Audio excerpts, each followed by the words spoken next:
What's going on, guys? Thanks for tuning in to another episode of the Red Gold Standard podcast. My name is Zach Hernandez, and as always, I'm joined by my co-host, Matt Llewellyn. Matt, how you doing this Sunday evening? I'm doing great, man. Listen, we're going to talk about first week of camp. We're going to dive right into it. But so far, everything is coming up. Trey Lance, baby. Trey Lance. So That's right. Let's get right into it. Yes, sir. Guys, we'll be joined by Deion Johnson shortly. But for now, we're going to get right into it, just like Matt said.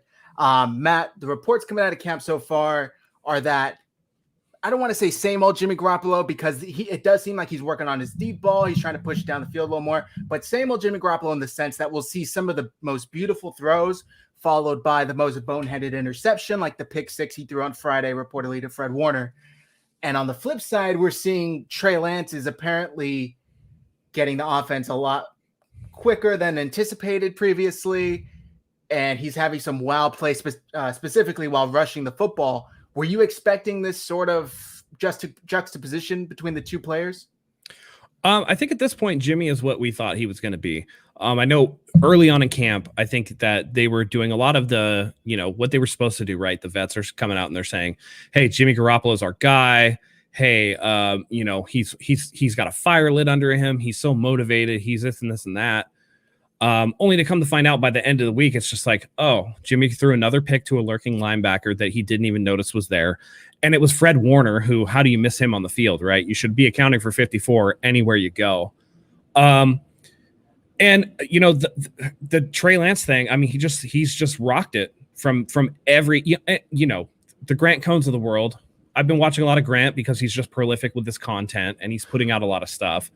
But you always take that with a grain of salt because it's Grant Cohn and we know that he can be harsh on Jimmy and you want to, kind of keep it going in terms of, hey, grain of salt with this just because we don't know if it's just Grant talking or whatever. But then you see habitual Jimmy supporters like David Lombardi come out and be like, Trey Lance is looking really good. You have Matt Mayoko, who's really dialed into the team, coming out and being like, I was all about Jimmy. He's going to be the starter. Trey Lance has a lot of ground to make up. It might be a quarterback battle now. And for those guys to come out and say it, to kind of confirm what Grant's been reporting, that just Trey Lance is just looking outstanding. And we've seen some of the highlights of the deep balls and stuff like that. And it just seems like he's beyond what everybody pretty much thought where he would be at. And he's adding wrinkles to this offense that is enticing. To the point where, you can tell that somebody, and Grant said it on his stream, and I kind of agree. When the Deebo Samuels of the world come back, and we'll talk about the play that everybody's talking about. When Deebo Samuel is going to come back and start being like, hey, I want Lance, and he equated it to when Alex Smith kind of lost the room with Michael Crabtree and Michael Crabtree signed on to Colin Kaepernick. That was it was over for Alex Smith.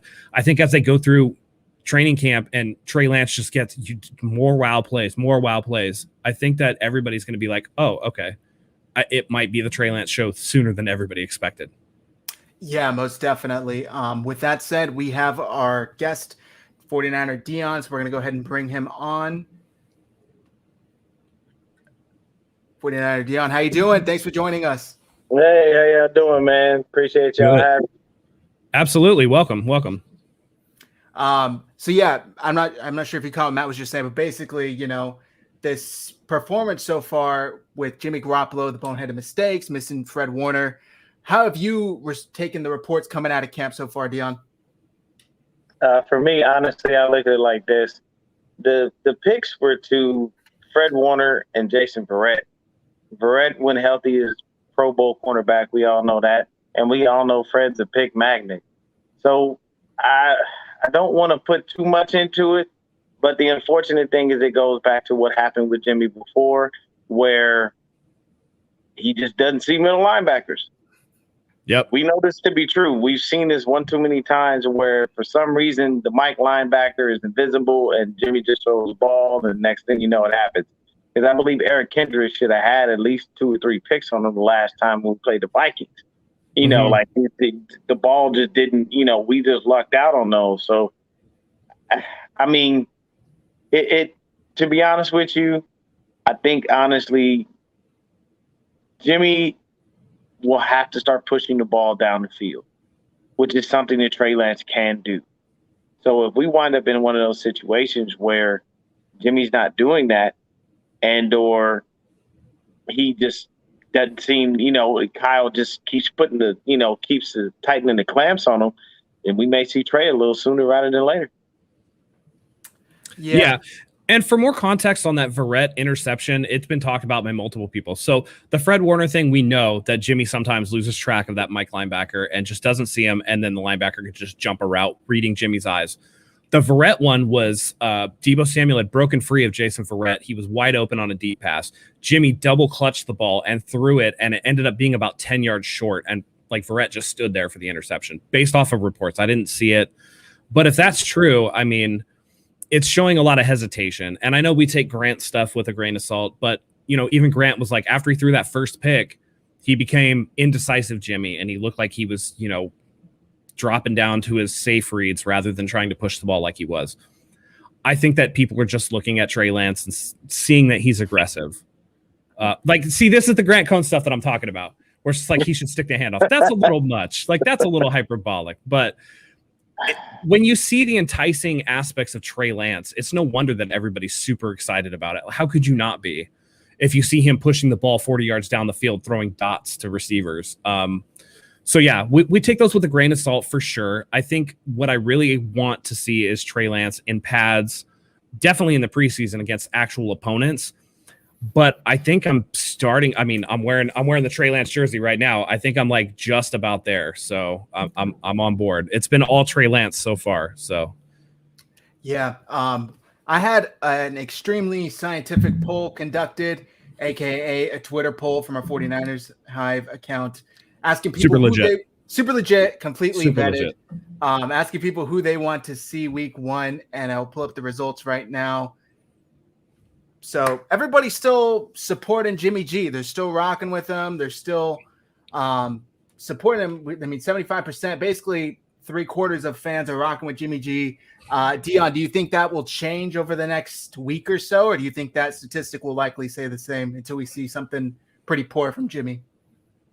To be honest with you, it's going to stay the same. I honestly do believe that Jimmy should start, and it's just due to him being a vet and him knowing the offense. I like Trey. I would love to see him. I'd love to see him go out there and do what he's supposed to do and give us everything that, we hope he can be. But the issue is there's going to be growing pains. The other issue is Trey Lance has to play football in over a year. Mm-hmm. So I don't really want him knocking the rust off in the season where it counts. I know I would like to see him in a couple of in all the preseason games, and I'd love to see him for at least about a good 1.5 to 2 quarters. Like, give him time to really get out there, run the offense, do what he needs to do, and make things happen. So I don't see Jimmy being, uprooted as the starter unless he just does something that just, Kyle says, you know what, we can't do this. We got to go with Trey. It's not going to work. I generally agree with that sentiment. I think that in the preseason, it's going to be week 1 preseason. I think Trey Lance is going to play a quarter, and then you'll see Nate Sudsfeld and Josh Rosen play the rest of the game. Game 2, I think he's going to play a half. Jimmy will get like a series maybe, and then you'll see Trey Lance for a good half of the game. And then the third preseason game, I think he dips back down to a quarter. Jimmy will play a quarter, Trey Lance will play a quarter, and then you get the other guys in for the second half when it doesn't matter. I'm really interested to see if he lights it up during that point, because one of the things that I'm sitting here and yeah, man, Jimmy is the vet. And I think a lot of people fall on that old school wisdom. We talked about this in our group chat, where the old school wisdom is you sit the rookie because, traditionally, if you throw a rookie out there, they're not that great, but that's old logic. In the last 15 years outside of Patrick Mahomes, most rookie starters, like most rookie quarterbacks, are starting. So if he looks on par with Jimmy with the extra tools, I say throw him out there, because we know what Jimmy Garoppolo is. He's not going to change. And if you can throw him out there and he looks as good as Jimmy with potential to get better, that game action is what's going to bring him up. And, there's enough of a veteran team and talent around him that even in regular season games, there's going to be some training wheels for him. But that's, of course, contingent upon him looking really good in the preseason. If he looks like he still has a long way to go, absolutely sit him. There's no rush. And even if you do start Trey, for whatever reason, Jimmy Garoppolo would be the best backup quarterback in the league, bar none. So it really depends on how he does in the preseason. But if it looks like they're on par with each other, why waste time just sticking with a guy you know that you're going to get rid of? Just put Trey Lance out there if you think that he is at least as good as Jimmy Garoppolo can be. And from all reports, he looks better than Jimmy Garoppolo in the first week. Again, get the pads on, go preseason. Let's see what happens. But, you know, it's again looking like it's the Trey Lance hype show so far. Yeah, there's a quote here from Doug Farrar. He's quoting D'Amico Ryans, basically paraphrasing. New 49ers defensive coordinator D'Amico Ryans talked today about how Fred Warner intercepted Jimmy Garoppolo by reading his eyes, and mentioned more than once how quarterback runs with Trey Lance put stress on the defense. Do with that what you will. Matt, is there something to read into here, or do you think he's just kind of speaking matter-of-factly? I don't know, but I kind of want to ban that first comment right there. How well does Trey pass? Get out of here, man. By all accounts, he's pushing the ball down the field. I do think I heard that from Grant Cohn when he was on with Jason Aponte too, breaking it down. The 49ers ran some zone read and option plays, and they were saying like Lance would go to hand off the ball and then keep it, and he'd have nothing but green grass in front of him. And I think that just adds such a extra dynamic. A lot of the best quarterbacks in the game coming up, there's still the old heads. There's still Aaron Rodgers. There's still Tom Brady, those guys. But a lot of the best quarterbacks in the league today are those dual threats. And I think this is specifically why Kyle Shanahan drafted Trey Lance. He looked around, he got absolutely toasted by Josh Allen, and he was like, well, why not get the extra talent? And it looks like, Grant says he reminds him of Colin Kaepernick with more refinement to the passing game. If that's true, I mean, the 49er fans after 7 years of Kaepernick not being on the team are still in love with Colin Kaepernick. So if you get Colin Kaepernick with extra refinement on the passing game, why wouldn't that excite everybody and get everybody raring for him to go? It just adds extra weapons. And I'm sure Deebo Samuel, who's been downgraded to gadget guy, right? Gadget wide receiver. I'm sure he's itching to, he's working on a lot of deep ball stuff. So he's itching to get out there. And that's what I'm talking about, where if, Jimmy Garoppolo starts to lose guys like Brandon Ayuk and Deebo Samuel, that's going to be call curtains for Jimmy. The veterans on the team are going to kind of make that decision for Kyle. They're going to be like, look, why are we not playing this guy who adds all these dimensions? That's just the way it goes. The players know. Well said. Well said.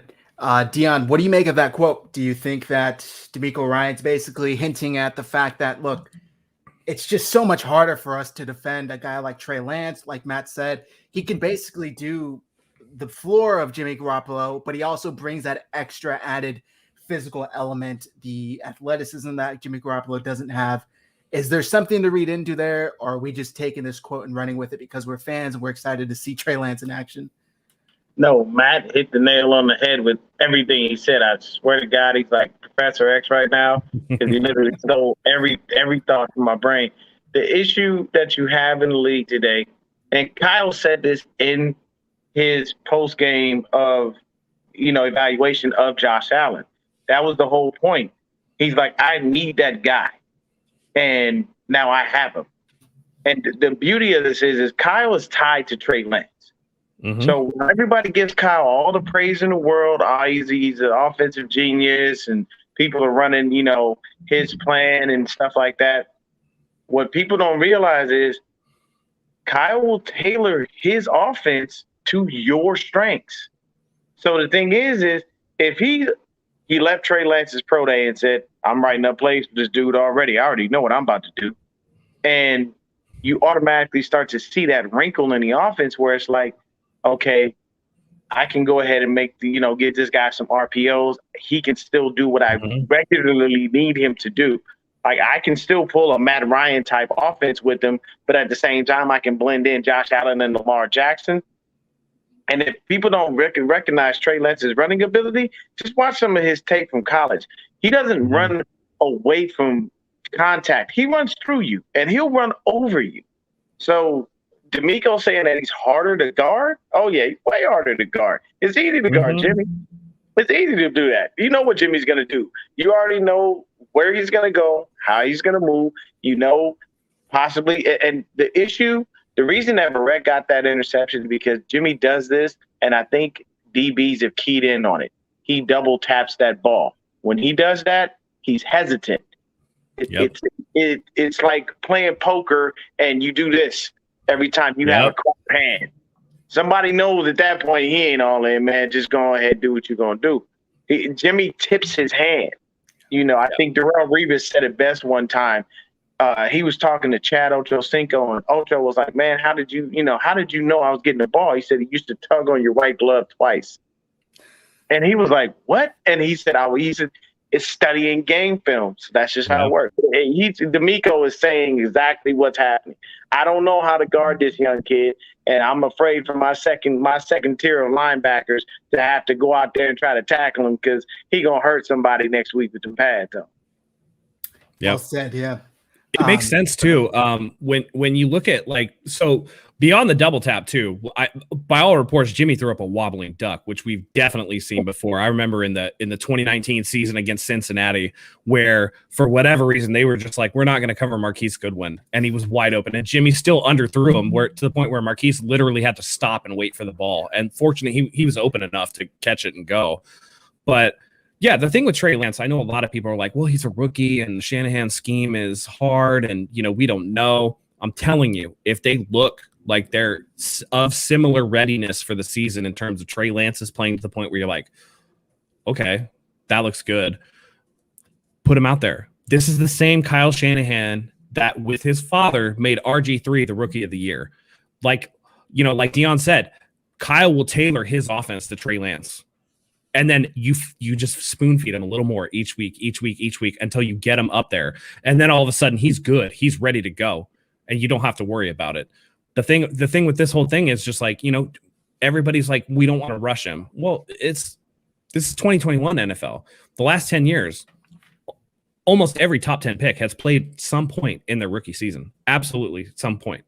Mahomes is like the one that's like, okay, you got a throwaway game at the end of the season when it didn't really matter, because they had clinched playoffs or whatever. But if they look similar, put him out there. Like, this kid has done nothing but impress with his intellect, with his ability to pick up the offense, with his physical gifts. And if you think that you can get him out there, get him out there. You're wasting time with Jimmy Garoppolo. That's plain and simple. Now, if Trey stumbles in the preseason, of course, put the vet out there and, bring him along. But if it's even close, you have to go with Trey. Most definitely. Just the upside, I think, is the biggest thing is, you know what you have, and then the unknown is a huge positive for Trey Lance. The DC is already telling you, puts a huge stress on our defense trying to guard him, trying to deal with it. And if they're basically equal, you go with the guy who's younger, cheaper, faster, more athletic. I really, at some point it's a rhetorical question because you know the answer. I will say this, though. D'Amico Ryans needs to pump the brakes on advertising to the league that we still can't guard the option. We need to stop with that. Yeah, I agree on that one, man. I had a buddy of mine shot me a text. He's another football junkie, but he's a Bears fan, so I pray for him consistently because they have been in purgatory for God knows how long. I think they'll do well with Justin Fields, to be honest, though. Yeah, and here's the thing. He sent me a text and he said there was a possible that the Colts are looking into Jimmy if Wentz were to have surgery and be out, but they were only going to give us a third and a fourth round pick. Now, don't get me wrong, I'll take that, but Kyle and John aren't going to. They want a first round pick for Jimmy. You're not going to get that. I'm sorry. If somebody gives you multiple picks for Jimmy and it's a third and fourth rounder, jump on it and don't ask questions. Why? Because he hasn't proved to be better than that. You have to remember, you give him that opening to flounder and screw it up, by the fourth, fifth, sixth game, and he doesn't look good, they're going to look and go, we don't even need to give you a third and a fourth. Man needs to give you fifth and the sixth. Or he gets hurt again. That's the other thing. But Jimmy's going to play through whatever he has to because he knows his job on the line. Period. Absolutely. If you go down, Trey Lance is not coming back out. This will be an Alex Smith and Colin Kaepernick situation. Kyle will have no problem walking to the podium going, we're going with the hot hand. We're sticking with Trey. That's Absolutely. Absolutely. And the one thing with the Colts thing, again, I've been watching a lot of Grant Cohn, which is like shame on me, but He made a good point where if the 49ers just want to do a straight trade for Jimmy, maybe a third and fourth is all you get. But if the 49ers, and Jed York has said, we're comfortable with Jimmy's salary, if the 49ers were like, we'll pay half of Jimmy's salary, and they give up a second round pick, I don't know that the team doesn't do that, considering our lack of draft resources coming up for the next couple of years because of the trade up for Trey Lance. And so if it looks close, and Carson Wentz came out and said, I'm going to try to rehab this and see if I'm ready to go week 1 or whatever. And if he's not ready to go, the Colts are, like Grant said, the Colts are a win-now team. They're not going to throw Jacob Eason out there just for the season. They don't want to throw Nick Foles out there with a team with that much talent. And all of those guys are going to come up for big contracts at some point, So maybe you do pick up the phone and go, hey, we're only $14.5 million under the cap. We can't afford Jimmy's whole salary. What can you do with us? We'll put some more honey in the pot for you if you can take some of that money off the hands. Maybe that's something they look into. And then you throw Trey Lance out there, and then, it's just, okay, let's get him out there. We're good. Yep. Who knows what the situation is, but I think there's potential there. There's avenues where the 49ers can go. And I do think that they're waiting on a team that is built to win now to have some type of situation so that they can, get a team to overpay for Garoppolo. Question for both of y'all. Bay Area Baller 18. If Trey wins his job in camp and preseason, do you keep a $27 million backup? Matt, yes or no? It depends on what the return's going to be for him. You could, again, Jed York has come out and said, I don't care about the money. He can stay this year, but it would just be for this year. It wouldn't be for next year. This is Jimmy's last year in a 49ers uniform, no matter which way it goes. He could play really, really well. They're now too invested into Trey Lance to keep Jimmy Garoppolo, no matter how good he plays. And again, based off the reports, Trey Lance is already wowing, where Jimmy Garoppolo is like, oh, okay, that's Jimmy Garoppolo. Okay, I got it. It's Jimmy Garoppolo who will drop an occasional F-bomb in the press conference now. No big deal. He's still just going to throw short and intermediate passes. He still wants to work between the numbers. He's still going to miss linebackers. He still can't throw deep. That's just the same. He's 29 years old. He's not changing at this point. He is what he is. He might, clean up some of the rougher edges a little bit, polish a little bit, but in terms of building his skill set, he's where he's going to be. So if you think that Jimmy Garoppolo is all set and you see Trey Lance, and Trey Lance again is approaching that Jimmy Garoppolo level with room to grow because he's 21 years old with a limited amount of football under his belt, then you put Trey Lance out there, you get rid of Jimmy Garoppolo, you don't think twice about it. It's just a matter of what can you get for Jimmy Garoppolo. If the Colts come and say third, absolutely, that's it. Third, I would probably take that because I don't know that you're going to get much more. So if he's out of town anyway, just get whatever you can. It's like these people that, will cut players rather than at least trying to trade. Well, if you're going to cut the guy, if somebody offers you a 7th round pick, take the 7th round pick because at least you're getting something. Yeah. Dion, what do you say? Yes or no? I say no. You find a way to get rid of Jimmy. I'm sorry, $27 million is just a little too much to pay you back. I know that, like prime situation, look at what the Eagles did with Nick Foles. They had him there. They know they wanted him there, but you were going to have to pay him. The man brought you a Super Bowl. And what did Nick Foles do? He went out, he got paid, he stuck up the joint wherever else he went. But now you find a way to get rid of Jimmy, and you find a way to get, at least some kind of fair price for him. It's unfortunate because you want to have a valid backup, but I'm from California, I'm from Los Angeles, and I'm a UCLA guy, so I believe in Josh Rosen. I do, and I feel like he got a raw deal. He did. You got to think about it. They did him, and they did Steve Wilkes wrong. Steve Wilkes had 1 year with a crap team, and they were like, all right, you got to get out of here. Yep. And Cliff Kingsbury literally says, if I had the first pick, I'd draft Kyler Murray. What do you know? Kyler Murray comes in. But no, I'd find a way to get rid of Jimmy. And if I could get somebody to give me double picks for him, I'm taking it and running with it. Now, if I know the Colts are in that situation, because we know Carson Wentz has a bit of an injury history, not ridiculous, but it's enough to put somebody on notice. And if you know that Jimmy is free and available, you want to go get him because he's a proven veteran. And everybody's running some version of the West Coast offense. So it'll be easy for him to transition into whatever they're doing. And if they're smart, they'll do exactly what we did when Jimmy first got here. Give him a vanilla version of the offense to be able to run, and over time, feed him the information. because that's exactly what we did. When CJ went down, it wasn't anticipated that was going to happen. I know that some of the fans, cheered, which is horrible. You never want to watch people go down and then be happy about it. But at the end of the day, they that's what they were doing. They were saying, look, man, we're going to give you this. We'll run these plays. And he went on a tear, but I say you got to get rid of him. 27 mil is just a little too much for a backup. I kind of agree with that. I will play devil's advocate. There's been so many quarterback injuries with this team. I think that the team, unless they get a blow you away offer, will keep Jimmy Garoppolo simply because, God forbid, that Trey Lance is in there and he plays the RPO style.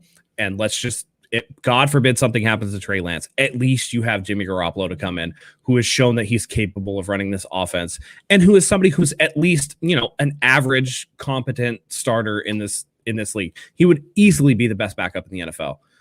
I think that's something, unless they get like a blow you away offer, I think at least for this year, they would keep him, because I don't think Kyle wants to go through another season where he's like, well, shit, our starter got hurt and now I'm left with CJ Beathard and Nick Mullins. You know what I mean? Like I think that's a tough pill for him to swallow at this point. And he's had to take plenty of that medication. He's like, I'm done with that.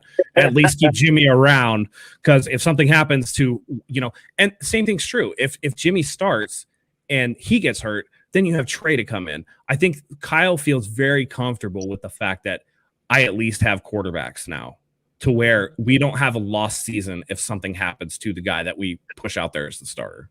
I was just going to say that. Yeah, it's a lost season. It's a complete lost season. I mean, look at when Jimmy came in and then the next season he got injured. That was a lost season. Last season was a lost season. It's unfortunate. There was a comment here from Hung Fat. It's like concert tickets. What's the point of keeping them after the concert happened? Get rid of them for 30% of your initial cost. It's better than nothing.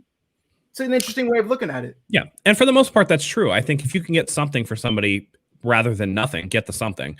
And listen, Jimmy has very limited dead money. He's essentially a week-to-week player. So at any point, you can cut him loose, and then you're just prorating his salary for the year. He doesn't get anything after you cut him. He's pretty much scot-free. You're good. If he plays 8 games and he's hurt and you cut him, you don't have to pay him those last 8 games. That's it. That's just, he gets, whatever half of 27 million was 13.5 or whatever, and then he's done. Yeah, so we love that with Parag Marante being the wizard that he is. Absolutely. As those contracts, man, he saves our butts when it comes to that. Because I think, you're right. Because Jimmy doesn't have any more guaranteed money. I think he's got 2.5 is the guarantee for this year. That would be the dead cap hit. But his salary is 27.5. So at any point, if we cut him before week 1, we save 25 million against the cap. But if we don't cut him week 1, everything after that first week is just a prorated game check. So it's split between 17 games. That 27.5 million split between 17 games. You don't have to worry about it. You can cut him at any time and recoup that money on a prorated rate. It's like when you move into a place on the 15th, you only have to pay half the rent.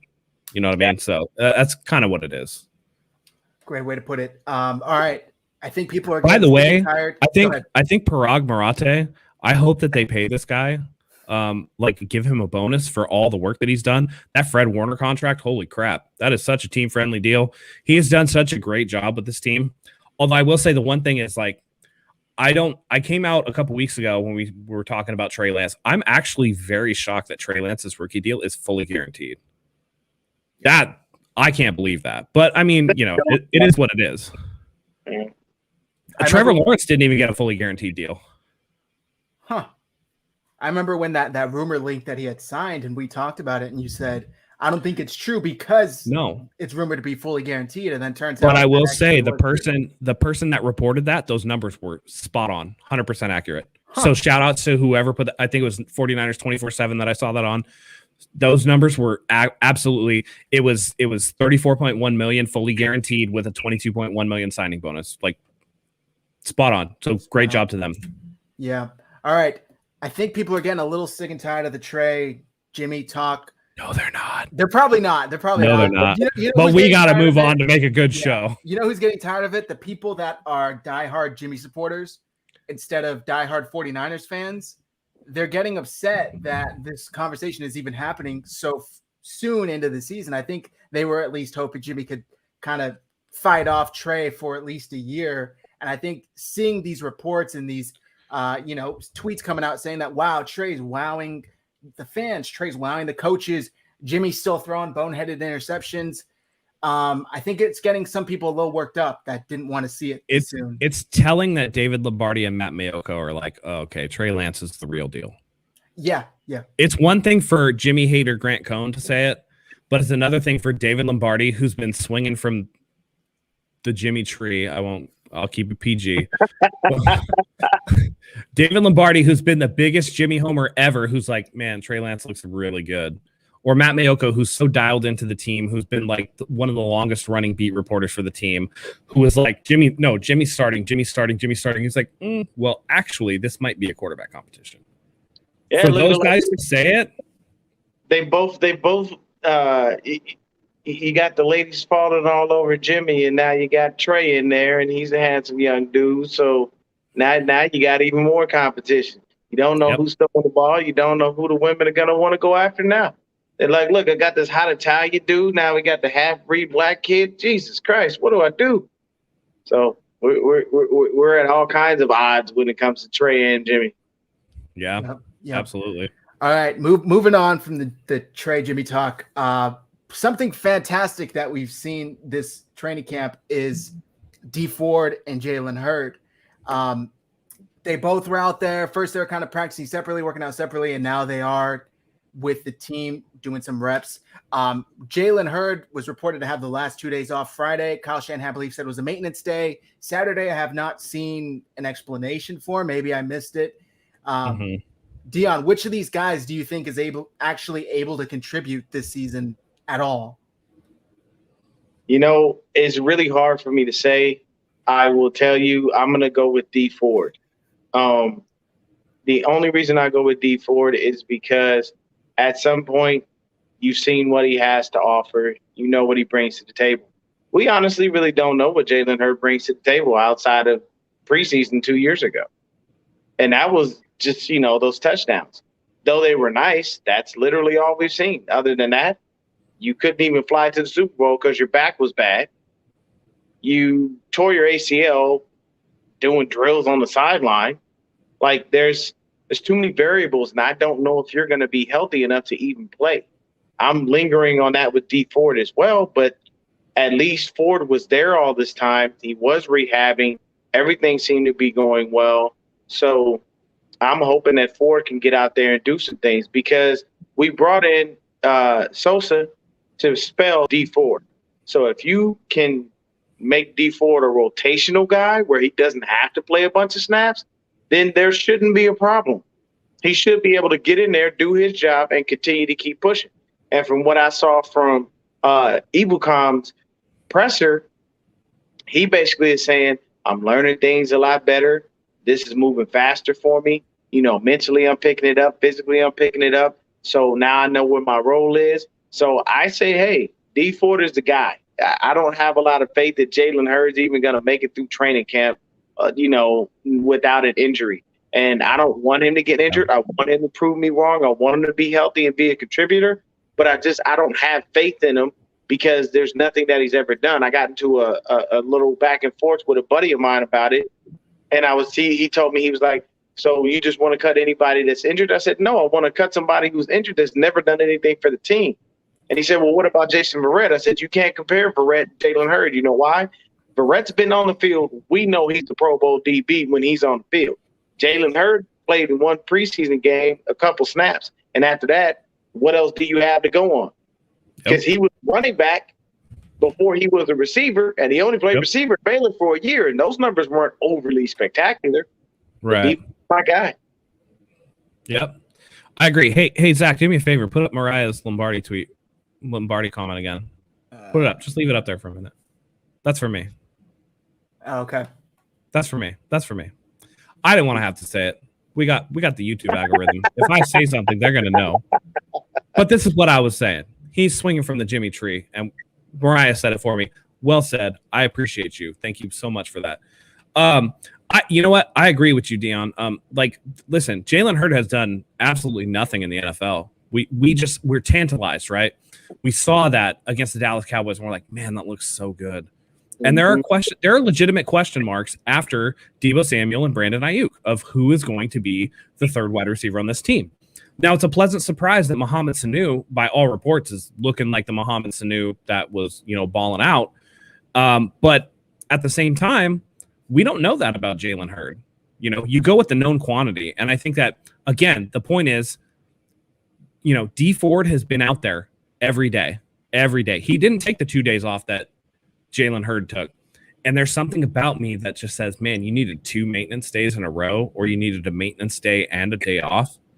There's something about that that's scary. Again, you get the McKinnon vibes. Remember, McKinnon was supposed to be done with his ACL. He comes back and he misses a full another season with that knee. And then all of a sudden he goes from Jet McKinnon to what I call him last year, Zach? Cargo plane, because there was no jet fuel left in that boy. He couldn't even run anymore. I remember he broke free on that long run and got ran down. And I was just like, no, he's done. He's not the same guy that was in Minnesota. Grateful player we have ever had. Most ungrateful player. Ungrateful to the max. Whenever I hear his name, I cringe. Strictly based on you screaming out, fuck no, I'm not coming back. On to the next team. Yeah. Young man, we fed your family for years while you stood on the sideline sounding like Kermit the Frog and did nothing. And then when you finally got in the game, there was no jet. You might have been exactly what Matt said, a cargo plane. So every time I hear him, I just think to myself, that's ungrateful, man. These people lined your pockets, they took care of you and made sure your family had a roof over their head. And that's how you react. You could have been like, I don't believe I'm coming back. I appreciate the organization for everything they've done. Be classy about it, man. Don't act like we ex-nayed you for no reason. You were injured for 2 years straight and you got broke off. So don't sit up there and be try to act like you disgruntled. Be polite about it. If that was me, I'm praising the 49ers organization. I'm personally thanking Jed York for sticking to his guns and allowing me to get my money. I'm telling John Lynch, I appreciate you. I'm telling Shanahan the same thing. But you're going to come out and act disrespectful about it? And where is he now? Nowhere to be found. Well, I mean, hey, listen. After 2 years of injuries, you came back and you went from Jet McKinnon to being slower than molasses going uphill on a hot day. You know what I'm saying? Like, you were slow as shit. And now you're ring chasing as the 4th string running back in Kansas City. Good luck with that, dude. Good luck with that. Thank you for collecting your paycheck and leaving the way that you did. And, this is why, beyond that, this is something that I have with my quibble with Raheem Mostert. Is it's a little ungrateful for a team to give you an opportunity and for you to negotiate a contract. And then when you have a really good playoffs to say, like, give me money, and then you get hurt. Like, listen, be grateful. When people give you an opportunity, be grateful. You know what I'm saying? Like, don't hold people up for money. Don't sit there and be disrespectful to the opportunity that you got. I understand that, everybody's looking out for their own, best interests, and it's a business and this and this and that. But you can still look out for yourself and be a professional. And I don't think that McKinnon did it that way. And, this is the vibe that I get from Hurd, not from like the personality aspect of it, but just from the physical aspect of it.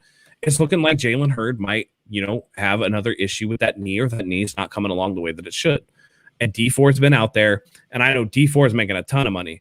And that's the thing. That's what separates D Ford from Jerick McKinnon. The team went to D Ford and was like, hey, can you restructure your deal? And he's like, cool, I got it. Yep. I know you guys paid a lot for me. You gave him a 2nd round pick and you gave me a huge contract, and I got hurt and I didn't live up to that. I'm going to restructure the deal so that you can sign other people and keep them here.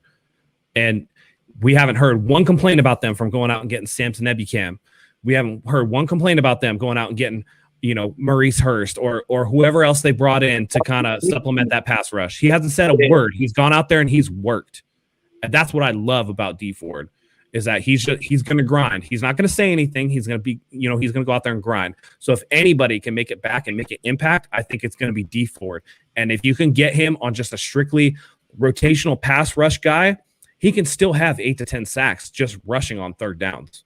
Believe that. If he's anywhere near, 80% of D Ford is better than just about everybody else the 49ers have outside of like Nick Bosa. Yep. And it brings so much. This defensive line, the 49ers have really done a fantastic job at bolstering, plugging the holes. They signed Mo Hurst, Arden Key, these guys who were thought of as really, talented players coming into the league. Oakland does what Oakland does and messed them up and wasn't able to use them properly. I'm really excited to see what the Niners can do with them because I do think that they have some really good pieces surrounding them. Samson Ebicom, like you said, Dion, Nick Bosa. Don't forget about DJ Jones. Reports on DJ Jones was that he pushed Alex Max right off the ball. Yep. Exactly. DJ Jones is coming a man on a mission. You know what I'm saying? So that's our number one run stuffer. You don't if you want to run the ball, don't go with DJ Jones. That's the worst thing you can do because you're not going anywhere. It's, with the D line, I honestly think our D line is going to be that strength that it was supposed to be for us last year, because now they have the players that you can rotate. I always go back to this. That I use as a prime example. You know how Spagnuolo beat Tom Brady? He was literally rotating in starters. The backups for the Giants' defensive line were starters anywhere else. Yep. You sit down OCU Manure, but Michael Strahan's in. You sit down Strahan and Justin Tuck is it there's still premier pass rushing, and I feel like that's what's going to happen. And if you look at the line as presently constructed, D Ford, Eric Armstead, Javon Kinlaw, and Nick Bosa, you mean to tell me Javon Kinlaw ain't about to have a monster year? I think he absolutely. And the last time that Nick Bosa played, that got Eric Armstead paid. Yep. Man wound up with 10 sacks? Yep. Yeah. Yep. And again, I agree with Collie. Zach Kerr and Arden Key have been balling out apparently. So listen, this is a deep group. This is a very deep group. Now I want to ask, because I've heard a lot of Twitter people talk about this and they don't know what they're talking about. I'm just going to say that right now. They don't know their elbow from the backside. But what do y'all think about Nick Bosa being so lean? Because a lot of people have a problem with it, but I think absolutely no problem. I think it's fantastic. I don't see any issues with it at all. The man was out a year. I would be more concerned if he was the other way around, too thick. I think he's probably going to add some speed to his game, maybe some power. That's what they said. He's quicker. Yeah, I don't see how it's a negative at all. What are these negatives that you're hearing on Twitter? People are saying that he looks too thin, and I'm like, dude, if you look at his brother looks really thin too. But the actual weight, they're saying he played it his rookie year, he played at 270 or so, and they're saying right now he's 265, but he's just leaner. And so I'm like, all right, no problem. Listen, the thing that Bosa has, it's not just he has strength, obviously. That's not going to go away. But the other thing that he has is his hand technique is top notch. It's elite hand technique. And so why are you worried about weight when he's going to be able to beat guys with their hands and get people on their back foot? Who cares? Slim Mike is the only person we're worried about his weight, in my opinion. Yeah, to be honest with you, I like what Bosa's doing. And what people didn't realize, and I'll just be 100% honest, I don't like him talking to the media, because Bosa really just, and I know people are going to hate me for this, he sounds like an iFootball type guy. He just, whenever he's at the podium talking, it's bro, you about to put me to sleep. Because you sound like you're bored, and I'm getting bored listening to you. Him and McDaniels, they don't need to do interviews. McDaniels, he sounds like a bro. You know what I mean? He sounds like that monotone bro guy. Yeah, he's just that dude. So but his weight, I have no problem with that. The man got healthier. Whatever he's doing, whatever smoothies he's drinking, whatever he's eating, he just leaned out a little bit more, and that's just gonna make him better. Wait, we're 44. We're 44 and a half minutes. Yo, his girl will be knocking some of that fat off his ass. That's for sure. That's girl. He been putting in extra cardio, if you know what I mean. Oh yes, he has. If you've seen Nick Bosa, yeah, he ain't. Nick ain't worried about not a thing. Nothing. And then you said Mike McGlinchey's weight. McGlinchey is back up. All of a sudden got back on the I put on some weight train. So good. We're good with that.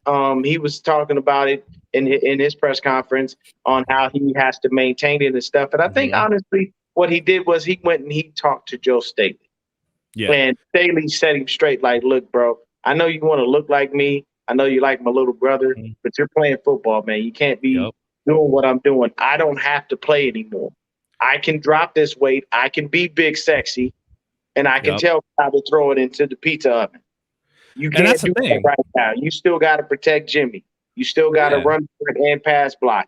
Put the weight back on, understand it, deal with it, know how to hold it, and move on with life. And that's the thing. He put on a lot, too. He had to eat a lot to maintain the weight he was. Yeah. And that's the thing. I think when Joe Staley retired, it was the off season. We were going in. Pandemic hit. They don't know if there's a season. But Mike McGlinchey was probably hanging out with Joe Staley, working out, doing all that stuff, and just lost too much weight. And it got ahead of him, and he couldn't catch up in time. And now he's like, Joe Staley's like, look, dude, I had to eat way too much to stay at this weight. Look how easy it was for me to drop all this weight in one off season, because you can't eat like that when you're done. Like once you're done, you know, you lose that weight. It's time and time again. It's Joe Thomas from the Browns. It's the center Hardwick from the Chargers. You know, there's so many of these offensive linemen that just drop weight like a stone when they're done. And I think that, you know, McGlinchey definitely does have to eat a ton to keep the weight on. And now he's in camp and they're saying he's 315, 320, which means that every single 49ers offensive lineman now is 300 plus. I mean, there's going to be some big boys in there. And I think that will prevent him from getting knocked on his ass. So Melissa said yes in no time yet. Soon. Soon. Matt, how fat are those helmet covers for concussion protection? Yes, they are. Yes. They're to mitigate impact. Yeah. Yep. All right. There was actually D Ford. I think it was Nick Bosa has one of the newer helmet models that it looks like there's like a black gradient on the gold part, but it's actually there are holes in there. And it's something about the airflow and the way that it works. It's supposed to mitigate lateral forces that help prevent concussions. And it's one of the safest helmets according to the test. So that'll be something to look out for. It's a new model. So if you think that there's like these like little dots on it, they're not dots, they're holes in the helmet. So people were making a big deal about that, but I think it's kind of cool. That one right there. Yep. And those are holes. That's not like paint. That's not dots. It's holes in the helmet to kind of, again, move those lateral forces. The way that it moves, it's kind of cool. That's a trip. It looks dope. I mean, if it's for safety, I love it, man. Is this something they can play with? I think so. Okay. I think it's a legal helmet. I mean, so when they go into training camp, they should, like day one, they should be fitted for their helmet for the season. Because so right now they're not doing the alternate helmets. 2022, they're going to start doing that. So the Patriots can have that dope throwback 80s uniform that they have, like with the Quaker or whatever with the football. That uniform.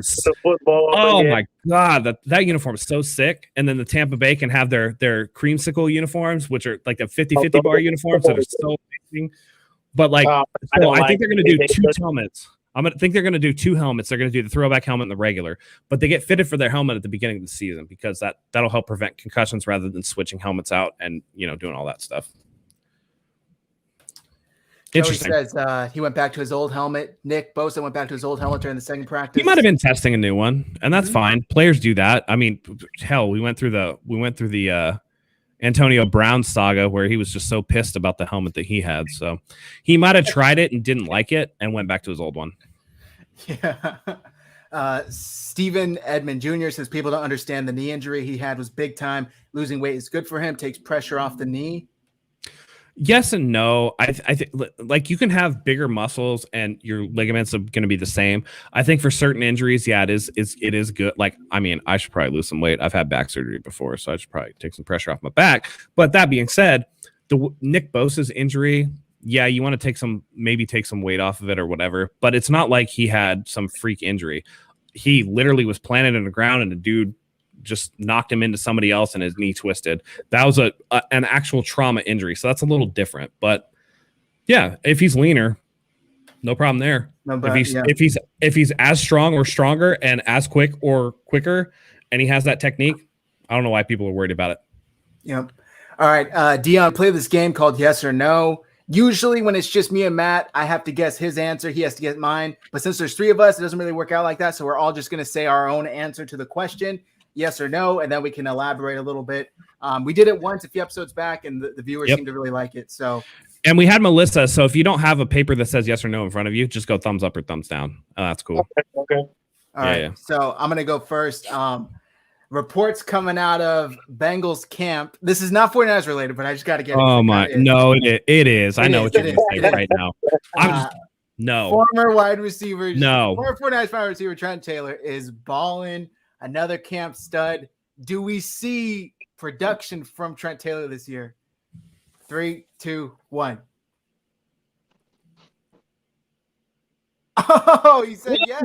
You got the little papers. All right. I love it. All right. Why yes, Dion? I don't look, man. If Trent is healthy, Trent's a dog on the field, man. Y'all got to give it a little dude some credit. I know he wasn't able to do much for us because he wasn't able to stay on the field. That foot surgery was the most horrendous thing in the world, back and forth. But I can say this, man. Trent, if you get him in the right system, the young man can produce. And he'll be a great little slot receiver.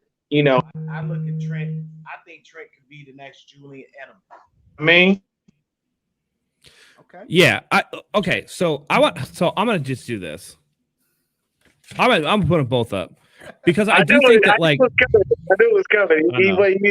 I think. Listen, I've been burned by Trent Taylor, and so I'm a little bitter. But no, I do think that Cincinnati is actually a good place for him to go because I do think that Joe Burrow will hit him on underneath routes, and Joe Burrow's a very accurate quarterback and will get him in spots where he can succeed. I think that being away and getting a fresh start could be good for him. And again, like Dion said, he's a dog. He works. It's not like he's Dante Pettis, who's softer than I don't even want to say softer than. I'm gonna say it. He's softer than baby shit. You know what I mean? Like, he's the worst. All know that about Dante Pettis. He's the worst. I literally, that's the only dude that drove me insane because in college he was a prolific returner. When he got to the league, he couldn't return anything. And then when he gets to the league, literally, he breaks down. And I tread lightly when I say this. When he did an interview before he left, he literally looked like, and I'm just being 100% honest with you, he needed some help. Are you talking about when he had like the mustache and like he had a little cat on his? And he was like, "Yo, Kyle was really hard on me, but it's like what I needed." And he didn't look like he believed anything he was saying. Here's my thing: you're playing what we like to call a gladiator sport. Yep. Your coach is hard on you. Yep. You need to tell me you needed to have someone distinguish reality and fantasy for you to let you know that your coach was being hard on you because he likes you. The man went up to get you in the draft. Yep. You don't think he's going to coach you a little harder because he invested in you?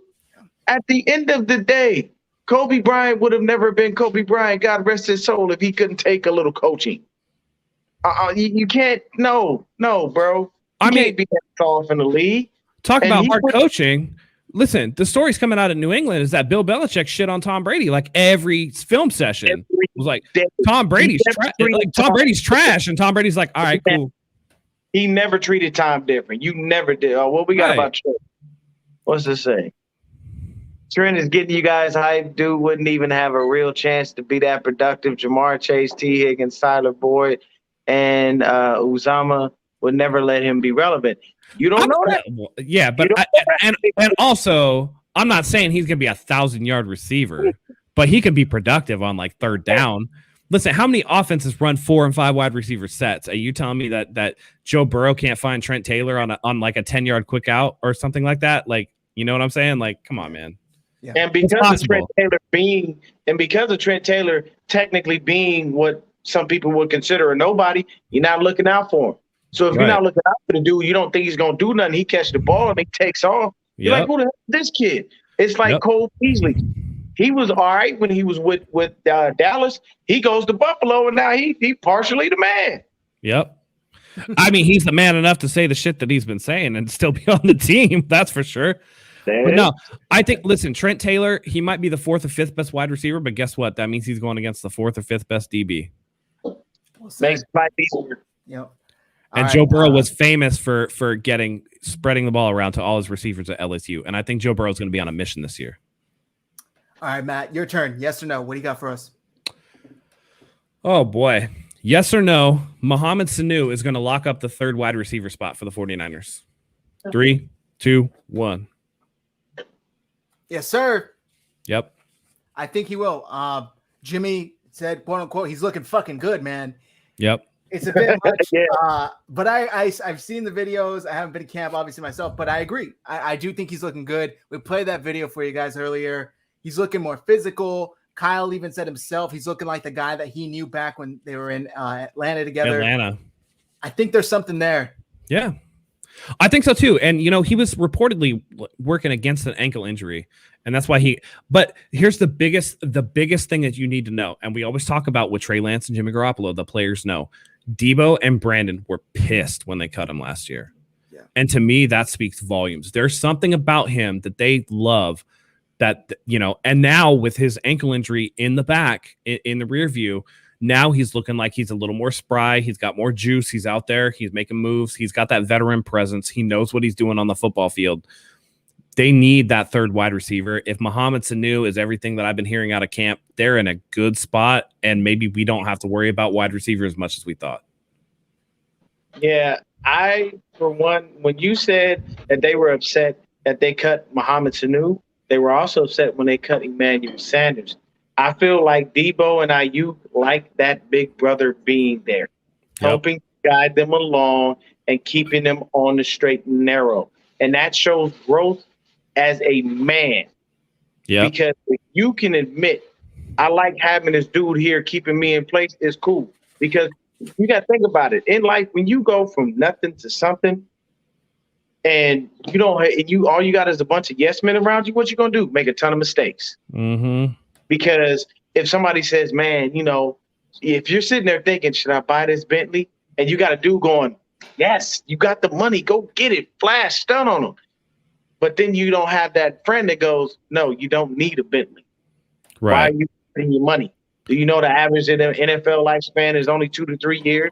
Do you understand the washout? Do you understand if you get an injury and you can't come back from it, now you got a Bentley you can drive around, but it doesn't really do much because you don't have a home?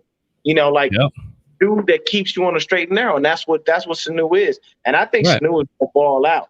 I think a lot of people are going to sleep on him, and he's going to come through and eat you alive, and I'm telling you, you're going to be sad about it. And the reports are that Deebo Samuel looks better in camp than he's looked. He's in shape. He's looking real good. And listen, don't get it twisted. Mohamed Sanu is playing a big part of that, teaching him how to be a professional athlete rather than just, a guy who's always been the best at his position wherever he's been. Cool, man. You were the best in high school. Cool, man. You were the best in college. Now you're in the NFL. Everybody was the best at their high school. Everybody was the best at their college. Now you need to learn how to be a professional athlete. You had a down year with injuries and conditioning issues. Now he's coming in. He looks fresh. He looks fit. He looks like he's in the best shape of his life. He's out there balling. He's adding a deep aspect to his game, especially with Trey Lance throwing him the ball that we haven't seen. He's like, I'm not a gadget guy. I'm a true wide receiver. Ayuk is out there looking like wide receiver one, like he's taking a step up. And you don't think that Mohamed Sanu's veteran presence has played a part in that? Absolutely. He's doing a great job in camp. And if he can keep up with those boys, even a little bit physically enough to be wide receiver 3, sky's the limit for this offense, man. They got weapons galore. Matt, go hard, Matt. Bro. That's what I'm talking about. Hey, absolutely, man. Yep. Dion, do you have any questions? I didn't tell you to prep, my bad. But if you have any questions, yes or no, shoot them. No, I didn't have any questions, yes or no. But I'll throw this out there, and this is for my man Callie out there watching, because that's my dog. Does Jalen Hurd make this team if healthy? Oh, if healthy, yes. Yes. Yeah. But that's the big question. Yeah, I was gonna say that's the qualifier. Oh, he thinks he get cut even if he's healthy. Even if he's healthy. Okay. Wow. I think there's still the investment issue with it, right? That's what I was like. If he's healthy, they're still like, well, shit, we paid a 3rd round pick for him. Like, let's see what he's got if he's healthy. Yep. But I think that if he doesn't show something, that this is it for him. Not only that, though, but they've kept him this long. I don't know. Yeah. It's tough for me to think that he's healthy. They're just going to say, let's just cut our losses. Now, if he has setbacks, absolutely, they're going to be like, all right, that was it. Nope.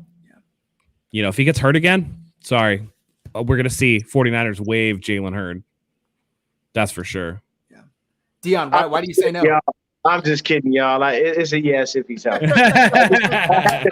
poking my dog, Callie. He knows what's up, man.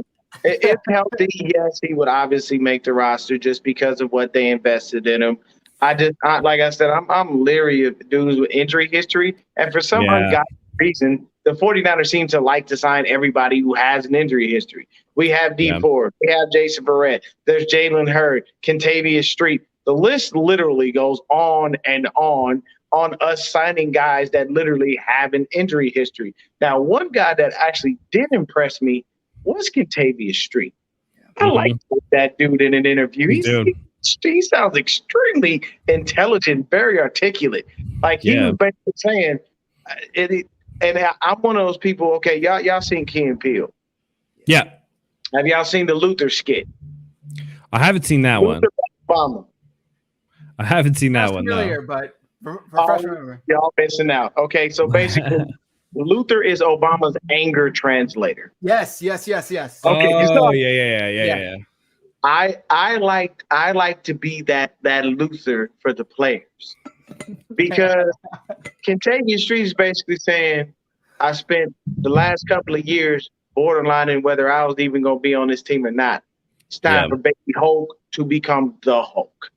And Jimmy T and Trey Lance are both going, I'm tired of you mother asking us questions about our relationship, okay? I don't live with him. He don't live with me. This is not stepbrothers. No, we did not become best friends.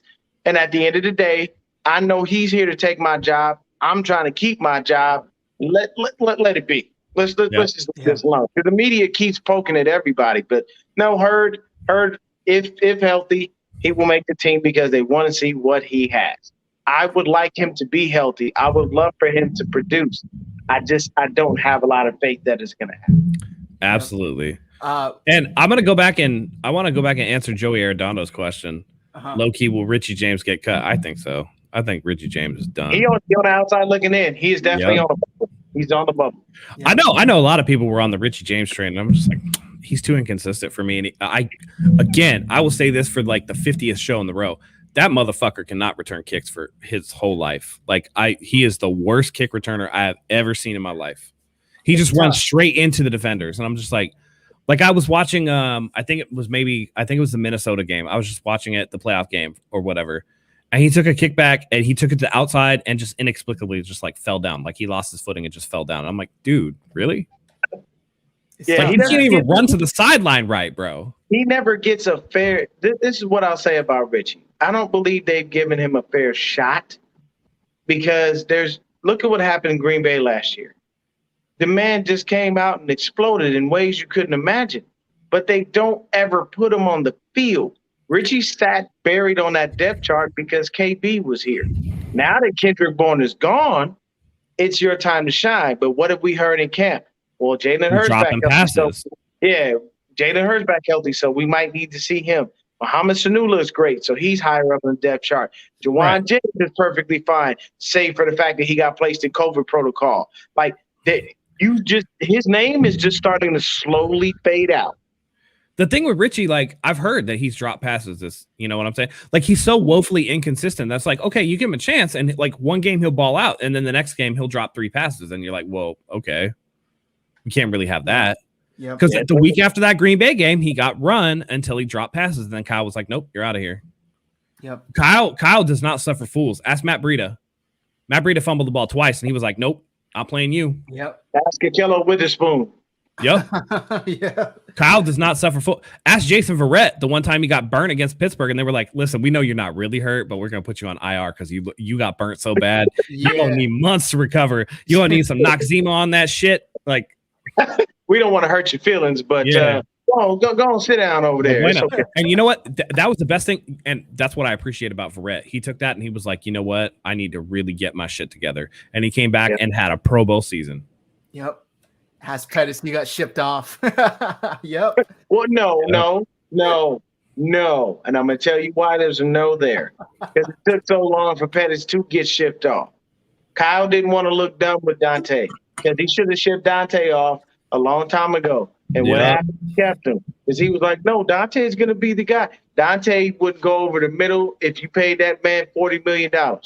But if there was a cat in the middle of the field, he probably would try to save it. Yep. Dion, real quick to your point about stop asking Jimmy and Trey if they're best friends. I think it was when Matt was able to make it, and I had Mike Andrews and Wayne, another Niners co-host. We talked about it, and the quote from Trey was like, "He's one of the best people I've ever met." And I'm like, God damn, like you've known him for under a month.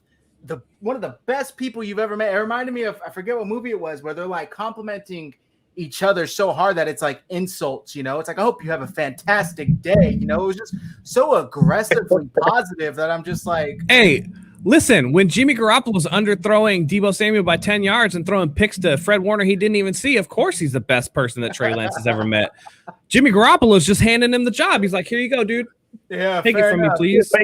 You're making my life too easy. Yeah. No, and to be honest with you, the reason that I say that is because you can visibly see Jimmy's body language. He's like, I don't like you guys asking me about this punk kid that he brought in to steal my job. If y'all ask me one more mother question, I swear to God, I'm gonna drop more than an F-bomb on here. Like that's his mindset. Like he doesn't. Yeah. I honestly would just look at them and be like, don't ask me anything about Trey. This is about me. I'm Jimmy. I'm the starter. Don't forget that. But Jimmy, I can't say he's a good guy. He can't even text George Kittle back, and George Kittle is his biggest supporter. Yep. You can't text George Kittle, your star tight end. You can't text him. Yep. Come on, man. Come on. Yeah, and listen, you know, the thing about the Jimmy G body language too. Listen, Aaron Rodgers, ask him about Jordan Love. His body language ain't changing. He's like, that dude can't play. No. I don't give a shit about him. Yeah, but see, he's not worried about his job. Yeah, but Jimmy knows. Jimmy sees Trey Lance and he's like, well, shit. All right. How much time I got? It's right? Like because you got George Kittle out there going like Trey Lance does not look like a rookie. You got everybody saying Trey Lance looks really good. Trey Lance looks really good. And Jimmy Garoppolo is looking around like, hey, maybe if I text George Kittle back, it'll be enough for him to get me to help me pack my bags and take my ass to the airport. It reminds me of like when people are like brought to testify before Congress and they just do the most to not answer the actual question they're asking. Well, you see, the thing is, or what did Bill Clinton say? Depends on what the definition of is like. Yeah. Have you ever seen the campaign? No, I never saw it. I've heard it's funny though. I've heard it's funny. Zach Galifianakis and Will Ferrell. Yeah. This literally is a full depiction of what politics really is in a comical form. So Zach Galifianakis said this. They asked Will Ferrell a question. They were doing a debate, and he said something stupid, and he was like, you see that? He gave you the old DC dip and twirl. He just danced around the question. And that's basically what it is. Yep. Like you talk so much that people forget what the question is that they even asked you, and you wind up leading them into stuff. It's just like that's just how it works. So yeah, that's definitely. But yeah, if you've got to see the campaign, you will cry because it is literally politics in a nutshell. I've heard it's really good. I'll check it out for sure. We got to get to the super chat. Thank you, Bronc Freak. Richie drops more balls than my buddy's mom. Just saying. Damn, dude. Wow. Hey, it's a good thing we're an hour and 9 minutes into this show. The algorithm ain't gonna pick that up. But good lord. Dang, good lord. That shot's fire. Joey says Criddle got a Trey shirt in the cart. Yep. He do. For real. Got a shirt in the cart. He do. He has to, because there's no way. Because I'm sorry, if I have my best friend, and I talk to my guy maybe a couple times a month, just because I'm busy, he's busy. Yeah. But my thing is if I text him, he's gonna text me back, because if he doesn't text me back, I'm gonna call his dad and tell him to put him on speaker, and I'm gonna cuss him out because I can do that, you know. And if I don't text him back, he's gonna call my wife and do the same thing. But you can't. I look at it like this. Jimmy knows his last leg is here. And at the first sign of a slip up, he knows that at that moment, I don't have a job anymore. He'll get a job in the NFL again. Don't get me wrong. But he won't be employed by us. He won't be the guy. Well, and I said this when they drafted Trey Lance, and they were like, "Oh, Jimmy was the first person to text him. Jimmy's like being great with Trey or whatever." I'm like, Jimmy is auditioning for his next job. He's keeping it professional because he needs to look not petty. So that way, when somebody's like, "Should we bring in Jimmy Garoppolo?" Yeah, he's a great team guy. Bring him in because he's a team guy. That's all it is. Not only like, trained in the Patriot way. Lance is gonna take his job. He knows. He already knows. He's like, shit, I can't do anything that this kid's doing. Not only that, but he did media.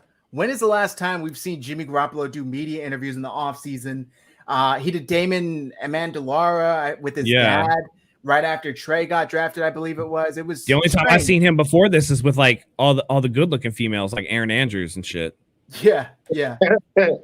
For real. By the way, thank you, Last Second Sports. How these guys are not at 2K yet. Subscribe. Listen to the man. Subscribe. Also, go check out his YouTube channel. He's doing some great content over there. All right, I got one last yes or no, and they're going to wrap things up. We went a little over an hour, guys. Yep. When it's all said and done, Fred Warner will be the best linebacker to ever don the red and gold. Ooh. 3, 2, 1. We're all in agreement. I think it would have been, and I love Patrick Willis. He's one of my favorite all-time 49ers. Injuries killed Patrick Willis. He came into the league with that foot issue that eventually took him out after year 9. And so Fred Warner has not missed a game, knock on wood. Let's hope he doesn't miss any this year. But if he stays healthy, absolutely, he's gonna be the best for sure. Yep. Dion, you said yes as well. Patrick Willis is my favorite linebacker of all time. I am 40. I've been watching football since 85. I've seen some linebackers come and go. Patrick Willis is one of the best. And yes, injuries destroyed him. That derailed him because he still would have been playing right now. Yep. But Fred has the opportunity to be the best linebacker that ever graced a 49ers uniform, strictly based off of the versatility. And what people and don't sleep on Pat, because he could intercept the ball too. Mm-hmm. And Pat, wow, who was that? He ran somebody down. He pulled the DK Metcalf before DK Metcalf. Ran somebody down and took him down before they even got there. So, yes, Fred is an amazing middle linebacker.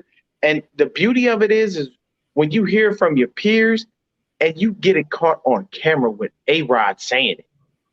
He said, I don't care about that name recognition stuff. You are the best middle linebacker in the league. Don't let nobody tell you different. So that right there, you got to respect the dude. And he's sitting there in our house still pissed off because we didn't draft him. I still think he cries about that at night and has nightmares about Alex Smith being drafted. But who's to say? I mean, listen, that's an age-old story. But who's to say that Mike Nolan wouldn't have screwed up Aaron Rodgers too? You know what I'm saying? Like, because listen, for as much as we deride Alex Smith for not like essentially being everything we thought he was going to be, looking back on it, Alex Smith had a really solid career. Mm-hmm. Maybe not number one worthy, but he was pretty good. How many different coordinators did he have? You like cannot. The first 5 years, he had like 5. There's nobody in this league, not one of them, not Tom, not Peyton, not Drew, not any of these dudes that would be who they are if they had to go through 5 different coordinators and 5 different systems in their first few years in the league. And that's why Miss Flack for that. Yeah. And that's why when people like Baker Mayfield sucks, I'm like, dude, Baker Mayfield's gone through like 4 head coaches his first 3 years. You like relax on that. You expect him just to turn out and just be great? Yeah. I tell people all the time, look at it like this. Some of the greatest QBs in the league, their first year in the league, they were trash. Peyton Manning was 4-11 people, 4-11. Does that sound like a Hall of Fame quarterback to you? Not a great start. But by the way, how many absolutely great quarterbacks didn't have a great corresponding head coach to go with them? Yep, exactly. Also, real quick, people forget Aaron sat behind Brett Favre for how many 3 years? 3 years. If Alex started his rookie year. His rookie year. And got injured his second year with a serious shoulder injury that Mike Nolan was like, I don't think it's that bad. And it was like he needed surgery on that shoulder, bro. Like, what are you even talking about? who's to say if the roles were reversed? If Alex Smith sat behind a Brett Favre for 3 years and then got to soak up from one of the best quarterbacks to ever play the game. Like Harbaugh brought out a lot in Alex Smith, and Alex Smith started looking good. And then how good did he look when he played for Andy Reid? I mean, that's all you need to know. He got good coaches, and all of a sudden you're like, oh, okay, this is what we saw to make him a high draft pick. Like and Alex Smith in Kansas City was legit.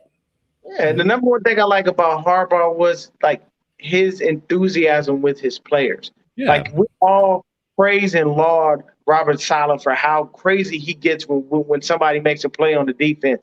Harbaugh, he gonna hit you on the shoulders. He gonna punch you in the chest. He gonna look at you and tell you, go out there and get him. You want that motivation from your head coach because that shows that he believes that you can get the job done.